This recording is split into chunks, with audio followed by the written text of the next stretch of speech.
C'est l'image qui symbolisera sa première semaine au pouvoir. Joe Biden qui signe, qui re-signe et qui signe encore des décrets présidentiels à tour de bras. No time to waste, get to work immediately.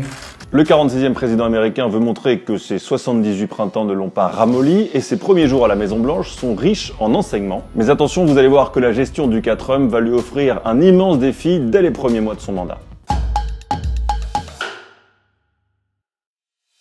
Si l'on en croit Fox News et son présentateur vedette Sean Hannity, la première semaine de Joe Biden à Washington a été désastreuse. Seulement le diagnostic a été livré dès le 21 janvier, soit grosso modo après une journée de travail de Joe Biden. C'est un détail, mais qui veut dire beaucoup, on y reviendra. Revenons aux signatures de Joe Biden et à ses décrets. We need act. Ce qu'il faut déjà noter, c'est qu'on a un nombre très important d'ordres exécutifs. En 3 jours, il en avait déjà signé 29 ordres exécutifs. Pour comparer avec ce qu'avait fait Barack Obama, c'était 5 en 3 jours.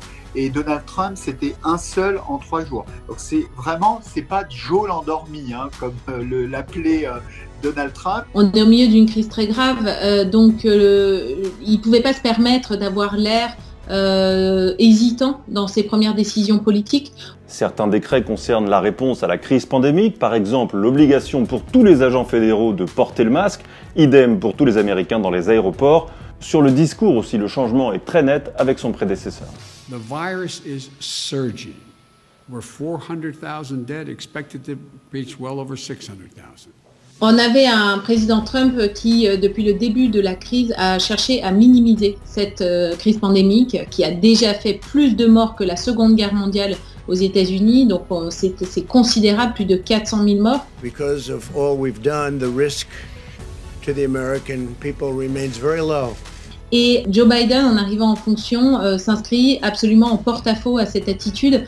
Conséquence qui a amusé beaucoup les médias, le sourire retrouvé du docteur Fauci qui coordonne la réponse sanitaire depuis le début et qui était régulièrement rabroué par Donald Trump dans ses meetings. The idea that you can get up here and talk about what you know, what the evidence, what the science is, and no, that's it.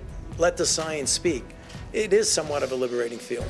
Âme sensible, s'abstenir parce que je vais faire du cynisme politique. C'est malvenu, 400 000 morts, les États-Unis, 4% de la population mondiale, 20% des morts de la planète. C'est l'allié politique de Joe Biden. Il a un terrain assez miné politiquement, c'est-à-dire qu'il a à la fois un Sénat qui est divisé vraiment à 50-50, il a une aile gauche de son parti. La Covid-19, c'est une manière de dire c'est la priorité, que vous soyez de droite ou de gauche, j'allais dire en poussant à l'extrême, que vous soyez un suprémaciste blanc ou un militant du Black Lives Matter, vous ne voulez pas mourir de la Covid-19. De nombreux décrets reviennent aussi sur des décisions prises par Trump. Au menu, le retour des États-Unis dans l'accord de Paris ou dans l'Organisation mondiale de la santé, l'arrêt de la construction du mur à la frontière avec le Mexique, ou plus exactement l'arrêt de son financement, l'abrogation du décret interdisant l'accès au territoire américain pour certains pays musulmans. En somme, il y a donc des textes qui reviennent sur des choses qui avaient heurté les démocrates au cours de la précédente mandature et des textes qui signent le retour de l'Amérique dans le grand concert des nations en misant sur le multilatéralisme, c'est-à-dire la conviction qu'il faut être plusieurs pour adresser les grands défis internationaux. Parallèlement, la nouvelle administration met sur la table un gigantesque plan de relance à plus de 1900 milliards de dollars surnommé le American Rescue Plan, alors qu'un plan de 900 milliards venait déjà d'être validé en décembre dernier. Les démocrates considèrent que le dernier plan de relance qui a été voté en décembre ne suffit pas parce qu'en fait, il ne met pas assez d'argent dans les poches des Américains. Si l'on résume, l'aide se décline en 3 volets. 1000 milliards pour des aides financières directes aux Américains, dont un chèque de 1400 $ dans leur poche, 440 milliards pour soutenir les entreprises, 415 milliards aussi pour combattre la pandémie et intensifier la vaccination. Il y a un côté un peu fourre-tout. Là, au moment où l'on parle, il y a une réunion de sénateurs à la Maison-Blanche, bipartisans, qui demandent à ce qu'on compartimente un peu.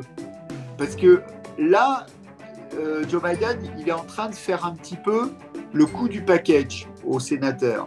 Et puis du côté des républicains, il y a comment on va essayer de diviser un petit peu ce plan, c'est la demande qui est faite, pour voter des partis, mais pas forcément tout.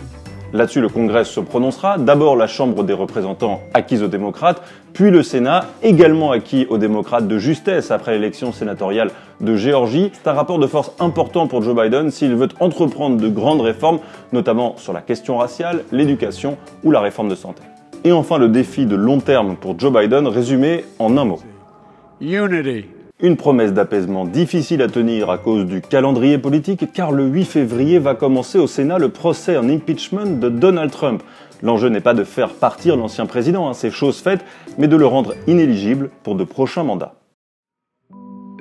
Il y a une question difficile à résoudre, c'est de savoir, faut-il privilégier la réconciliation au risque d'avoir un sentiment d'impunité pour tous ces leaders politiques, Donald Trump, mais aussi tous les gens qui l'ont suivi, qui ont vendu un mensonge au peuple américain depuis 3 mois. C'est pas seulement les mensonges de Donald Trump pendant qu'il était en poste, c'est le mensonge qu'il aurait gagné cette élection de novembre 2020 et que, à ce titre, Joe Biden soit illégitime.